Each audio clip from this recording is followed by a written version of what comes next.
Hey there, I'm Henry with the iMBrace team. In this video, I'm going to show you how to use the function item connector in the iMBrace workflow builder.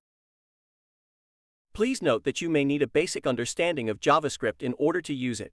But anyway, it is very simple and easy to use. Let's begin with our Salesforce connector and use it to retrieve a list of leads from our Salesforce account.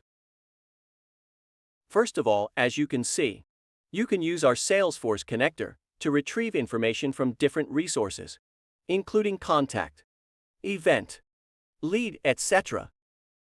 In this video, we will use the getAll operation on lead objects. Now, we've got our list of leads from Salesforce. But wait, we are missing a crucial spot: the company information. That's where function item steps in.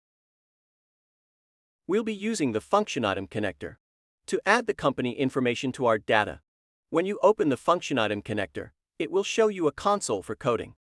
By default, you'll see minefield equals 1.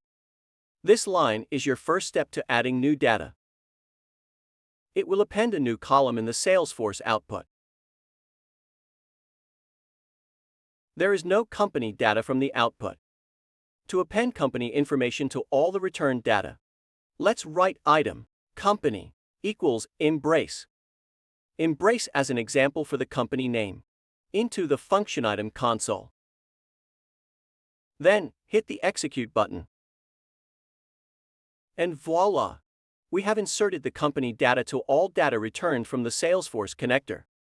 One more thing. Go back to the coding console. Delete the line minefield equals 1 and execute. The unwanted column is now deleted. Are you pondering what else you could do? Perhaps adding other field or connect with other integrations? The possibilities stretch as far as your imagination. As we wrap up, I encourage you to experiment. Play around with different connectors in our iMBrace workflow builder. Test new ideas. And if you ever get stuck, please get support from the iMBrace team. That's a wrap on our function item adventure.